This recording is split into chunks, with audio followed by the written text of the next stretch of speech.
저는 기도하겠습니다. 하나님 아버지, 함께 모여 또 이렇게 예배를 드립니다. 주께서 우리 예배 가운데 임재하시고 우리를 만나 주시기를 간절히 원합니다.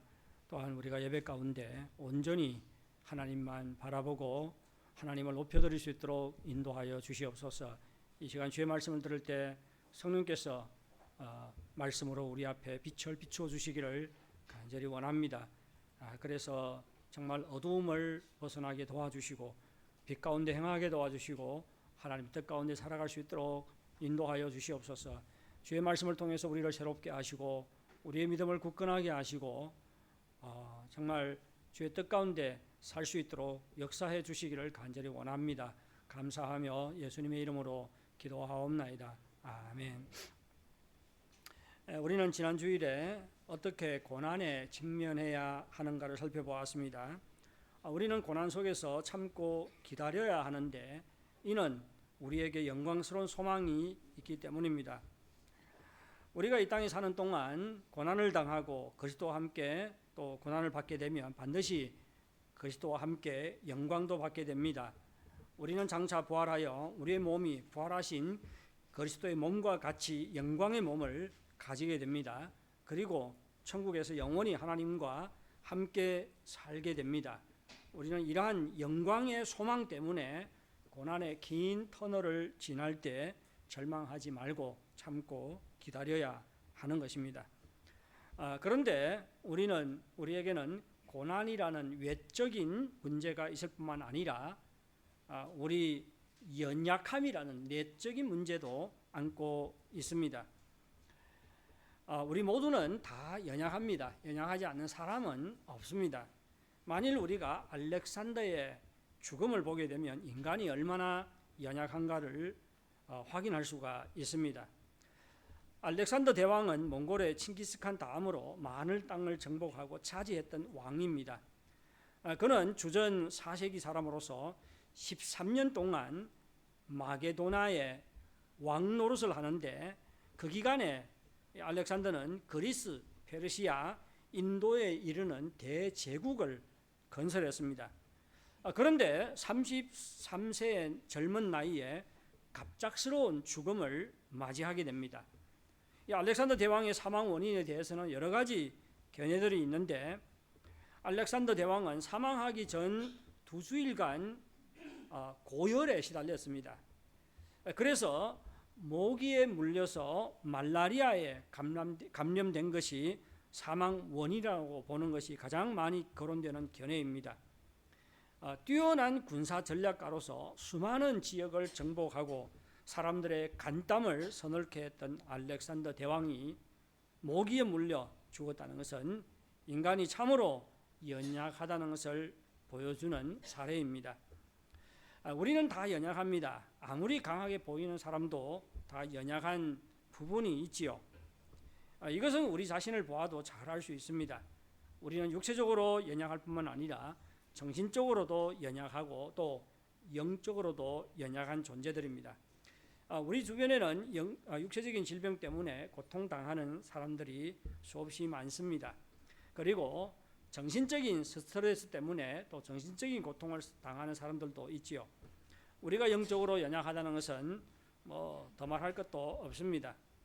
하나님의 사랑과 은혜를 체험하고도 육신의 욕심에 끌려서 자주 넘어진다는 것은 우리가 영적으로 얼마나 연약하다는 것을 보여주지요.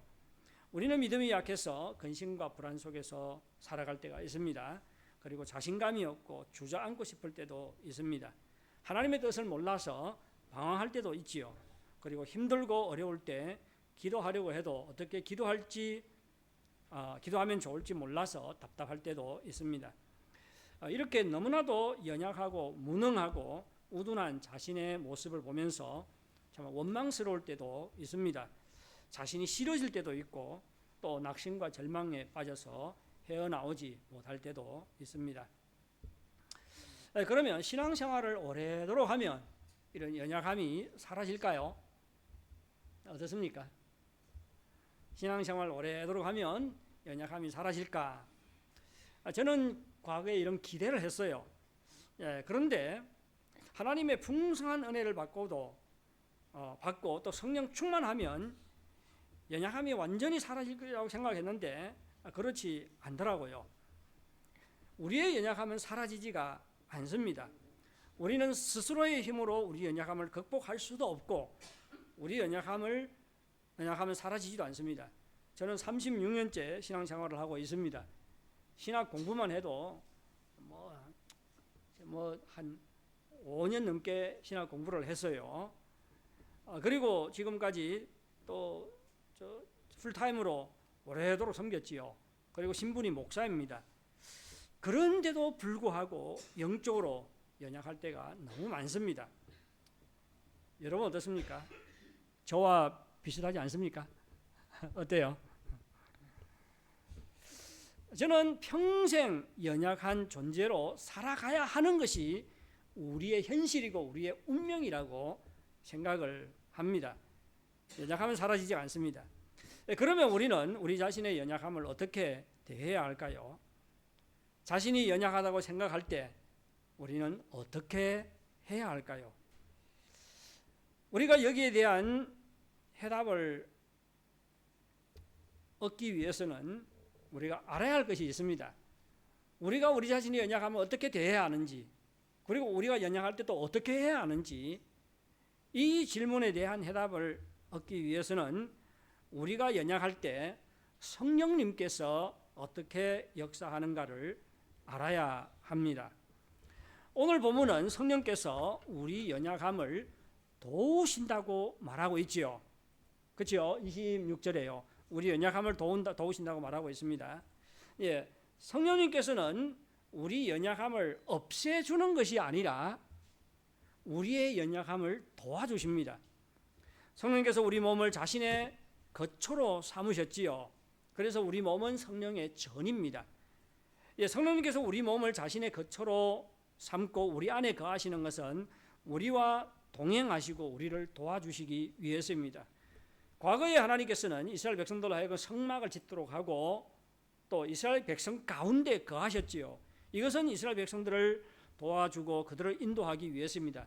마찬가지예요. 오늘날 성령님은 우리 몸을 자신의 거처로 삼아 우리를 도와주시고 우리를 인도하십니다.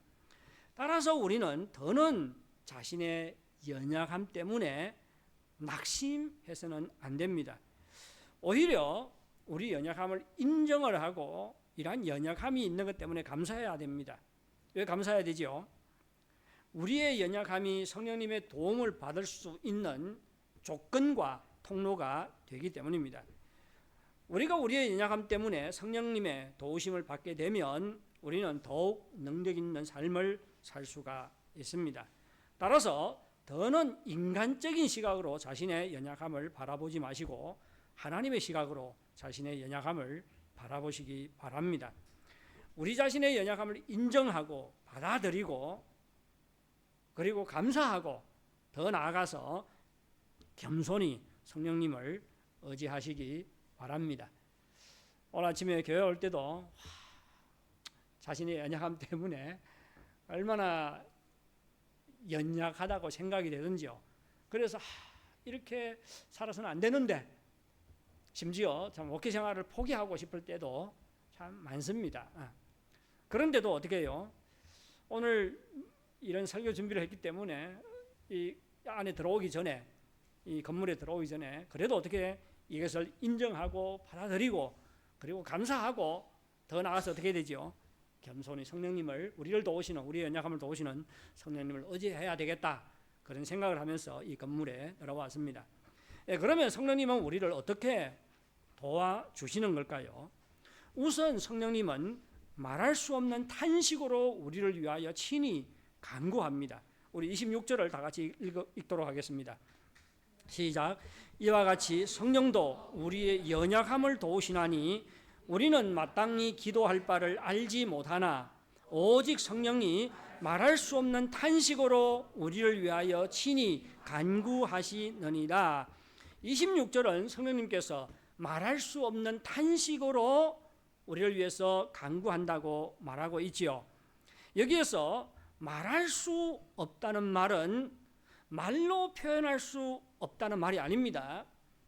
성령님의 탄식을 말로 표현하지 표현할 수 없다는 말이 아니라 말할 수 없는 탄식은 말로 표현하지 않는 탄식입니다. 한글 성경이 좀 번역이 좀 안 좋아요. 말로 표현하지 않는 탄식 또는 뭐로 번역할 수 있는가 하면 말 없는 탄식, 말 없는 탄식으로 번역하는 것이 더 좋습니다. 따라서 이 말할 수 없는 탄식이라는 말은 말로 표현하지 않는 탄식이나 신음을 가리키는 말입니다. 우리가 어떻게 기도할 바를 몰라 침묵하고, 그렇죠? 때로는 입이 열리지 않잖아요. 그리고 하나님 앞에 나가서 탄식하고 신음하고 있을 때 성령님께서는 말없이 탄식하십니다.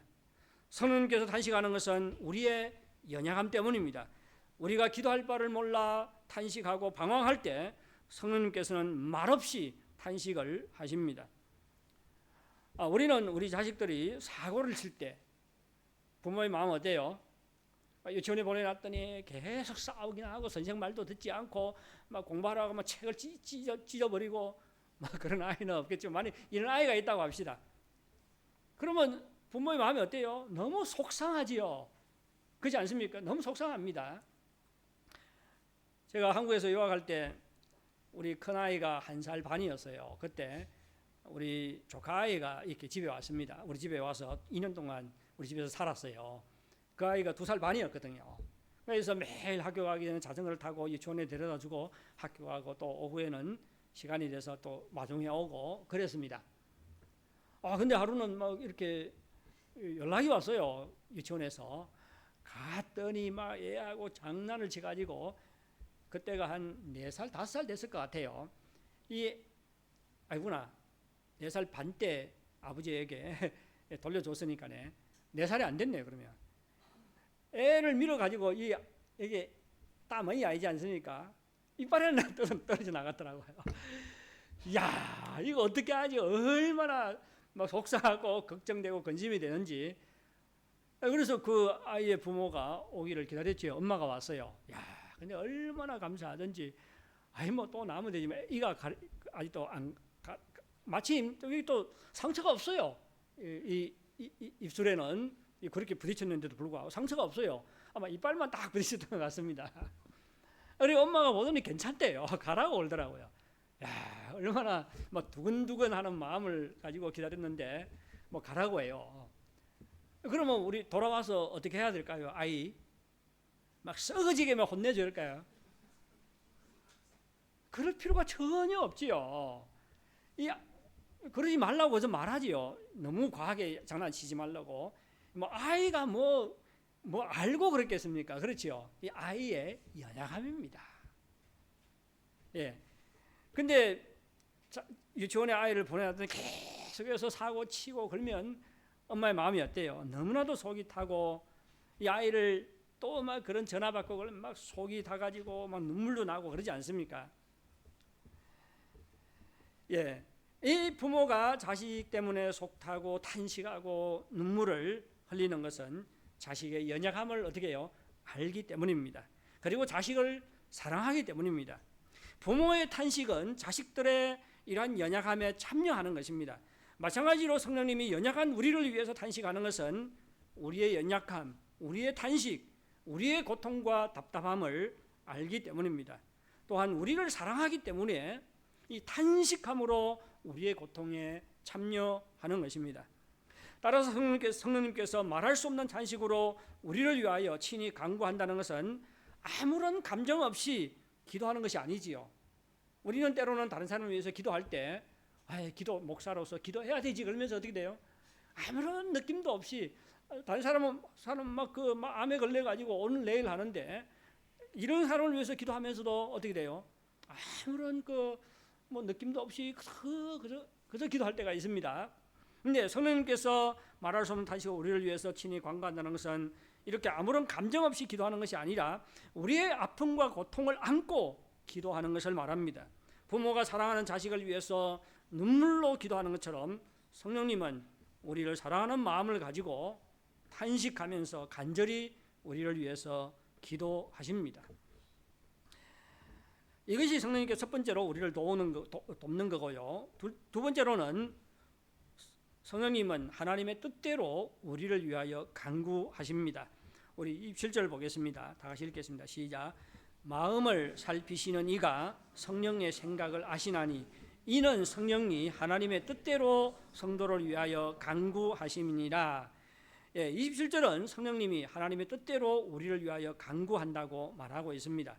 성령님은 말할 수 없는 탄식으로 우리를 위해서 간구할 뿐만 아니라 하나님의 뜻대로 우리를 위해서 간구합니다. 성령님은 우리의 형편과 우리의 연약함과 우리의 필요와 우리의 고통을 아시기 때문에 말할 수 없는 탄식으로 우리를 위해서 기도하십니다. 뿐만 아니라 성령님은 우리를 향한 하나님의 뜻을 알기 때문에 하나님의 뜻대로 우리를 위해서 간구하십니다. 우리는 하나님의 뜻을 모를 때가 많습니다. 그래서 어떻게 기도할 바를 모를 때가 있지요. 그리고 기도한다고 해도 자신의 욕심에 따라서 기도할 때가 많습니다. 야고보서 4장 3절은 잘못된 기도를 경계를 하고 있어요.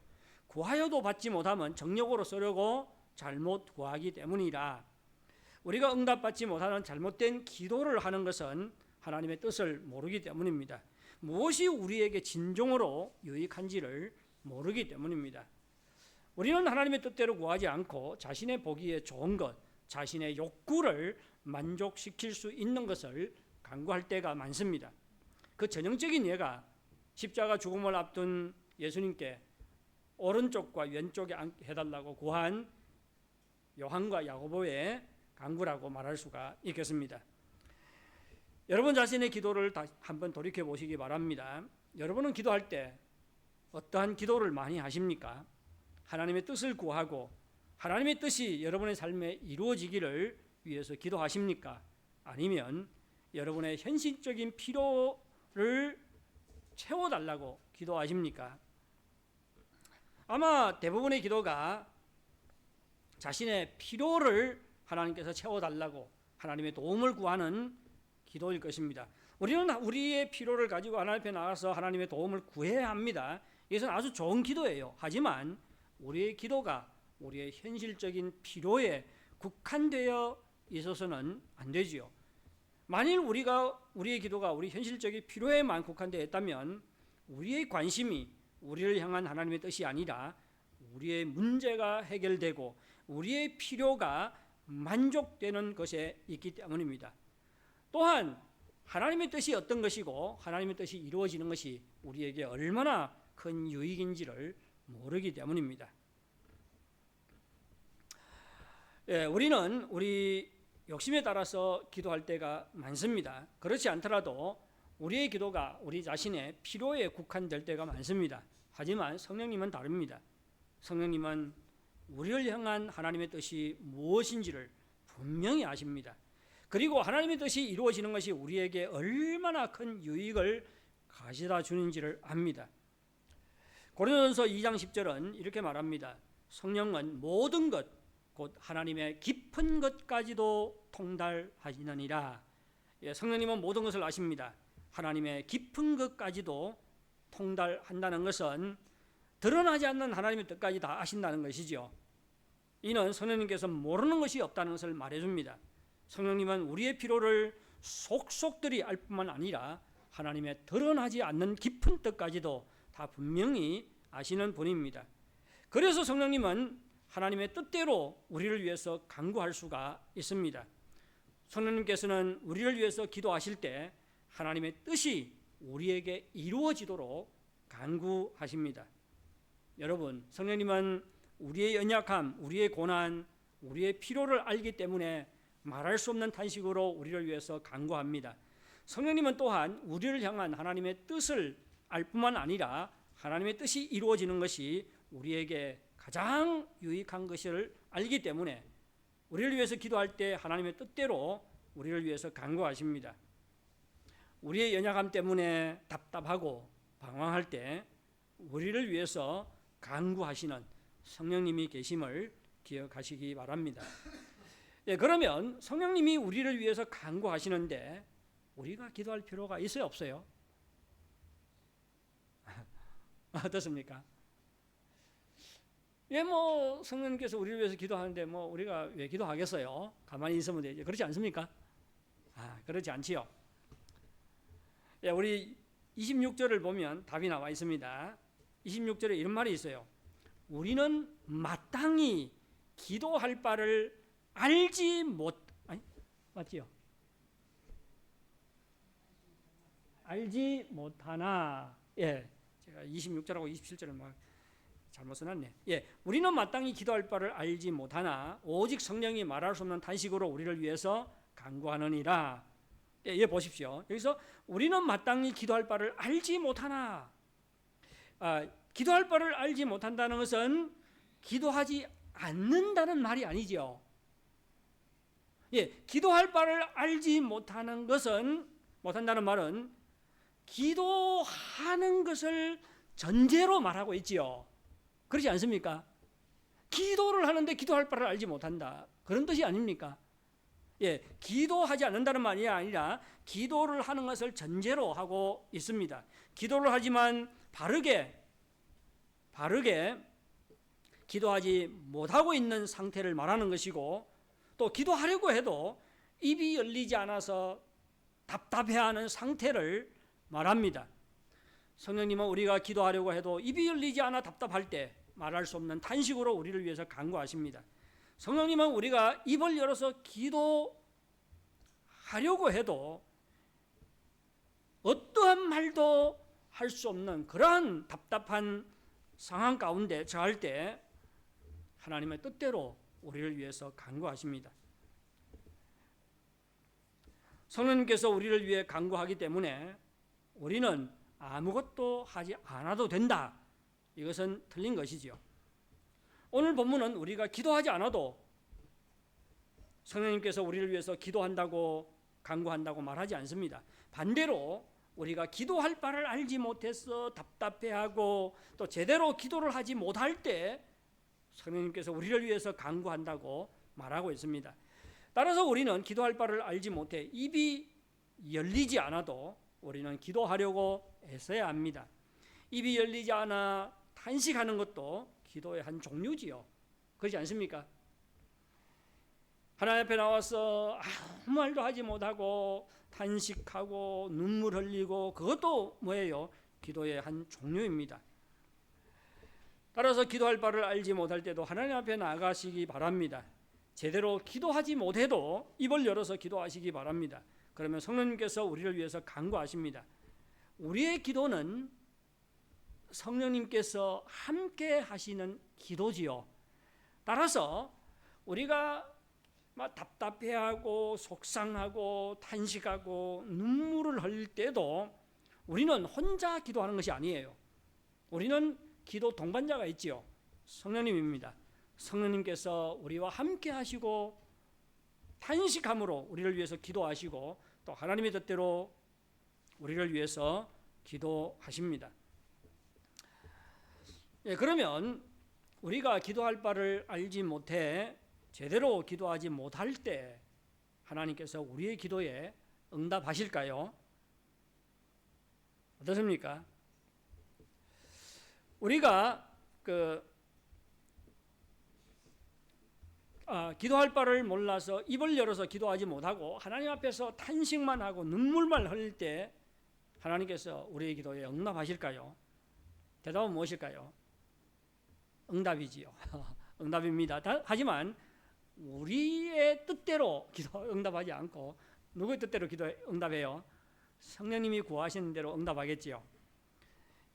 우리의 기도가 응답된다고 우리가 확신할 수 있는 것은 우선 성령님께서 하나님의 뜻대로 우리를 위하여 간구하시기 때문입니다.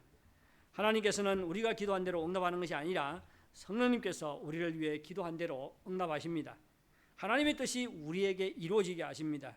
우리의 뜻이 이루어지는 것보다 하나님의 뜻이 이루어지는 것이 우리에게 훨씬 유익하기 때문입니다. 우리가 기도할 때 성령님께서 우리를 위해서 기도하기 때문에 하나님의 응답은 우리의 생각을 초월합니다. 우리의 기도가 응답되는 것은 또 하나의 원인이 있는데 하나님이 성령의 생각을 아시기 때문입니다. 우리 27절 보시겠습니다. 27절요. 마음을 살피시는 이가 뭘 안다고 합니까? 성령의 생각을 아시나니, 여기서 마음을 살피시는 이는 누구를 가리킵니까? 당연히 하나님이죠. 예, 마음을 감찰하시는 분 하나님이잖아요. 그러면 마음을 살피시는 이는 하나님이기 때문에 하나님이 성령의 생각을 안다는 뜻이지요. 예, 성령께서 우리를 위해서 탄식하고 친히 우리를 위해서 기도할 때 하나님은 성령님께서 무슨 생각으로 기도하시는지 분명히 아십니다. 뿐만 아니라 성령님께서 하나님의 뜻대로 기도하시기 때문에 성령님의 소원과 하나님의 소원은 일치하지요. 그래서 하나님은 성령님의 기도에 응답하실 수 있고 또 기꺼이 응답하신다는 것을 확신할 수가 있습니다. 그렇다면 우리가 기도할 때 성령님께서 우리를 위해서 기도하고 하나님 뜻대로 기도하기 때문에 성령님의 기도가 응답되면 누구의 기도가 응답되는 거예요? 우리의 기도가 응답된다는 것을 우리가 알 수가 있습니다. 예, 우리의 기도가 응답되는 또 하나의 중요한 이유는 하나님이 우리의 마음을 아시기 때문입니다. 예, 하나님은 성령님의 생각을 알 뿐만 아니라, 그래서 성령님의 기도를 들어요. 뿐만 아니라 우리의 마음도 아시지요. 이 7절은 마음을 살피시는 이는 하나님을 가리킨다고 하는데, 여기서 마음은 누구의 마음이에요? 우리의 마음이지요. 하나님은 우리의 마음을 살피시는 분이십니다. 예, 하나님께서 우리의 마음을 살피신다는 것은 우리 깊은 마음의 생각도 아신다는 것이지요. 하나님은 우리의 모든 것을 속속들이 아십니다. 우리의 연약함을 아시고 우리의 생각을 아시고 우리의 필요 모든 것을 아시는 분입니다. 우리는 우리의 필요를 잘 모를 때가 많지요. 우리에게 무엇이 가장 필요한지를 잘 몰라요.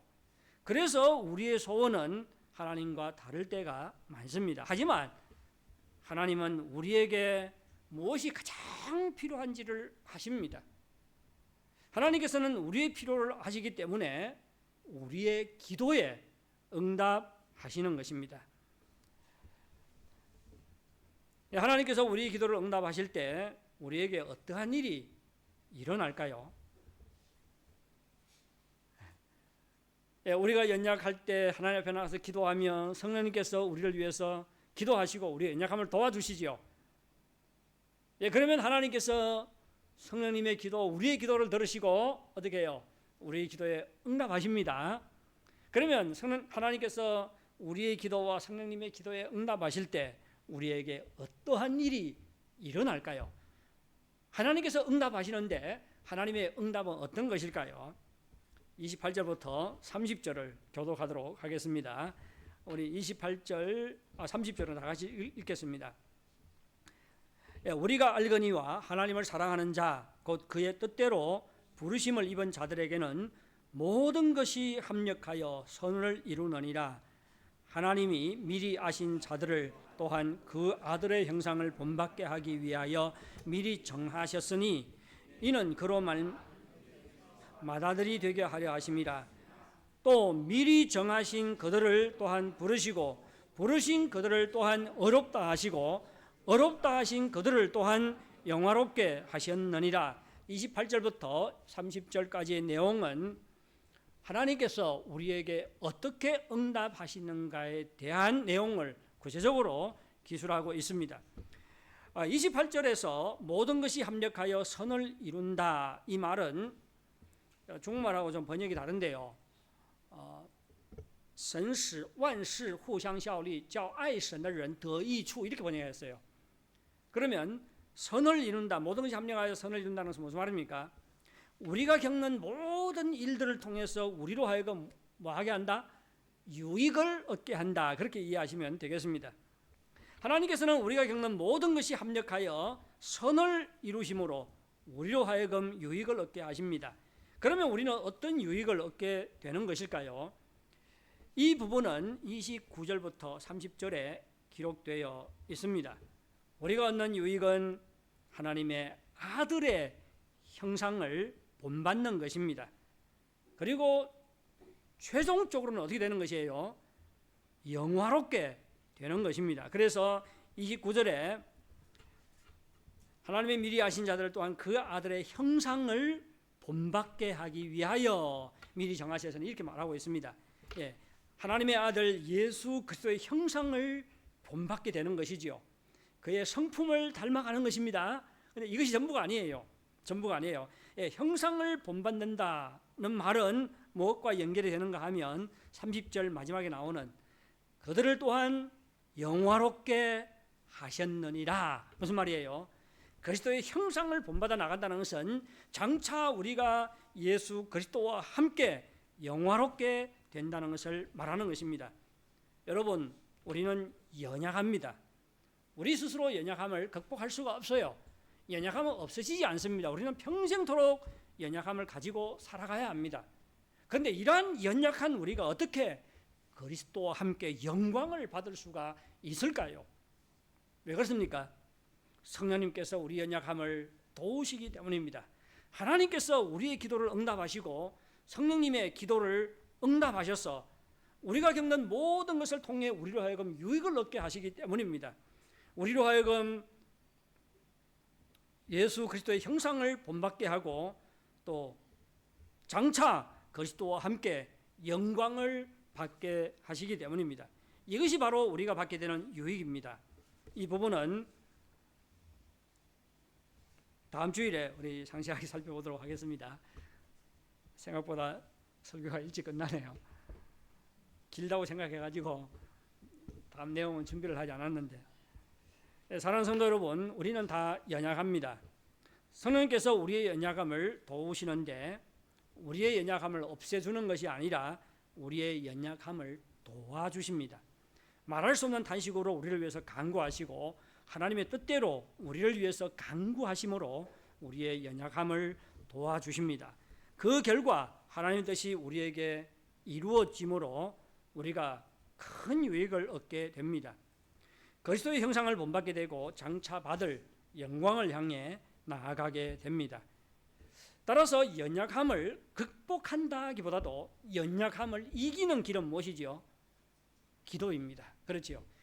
연약함 때문에 낙심하고 자신을 싫어하고 막 그러는 것이 아니라 연약함을 인정하고 받아들이고 그리고 하나님의 시각으로 그 연약함을 바라보고 또 성령께서 능력으로 역사하는 조건이 우리의 연약함이기 때문에 오히려 연약함 때문에 어떻게 해요?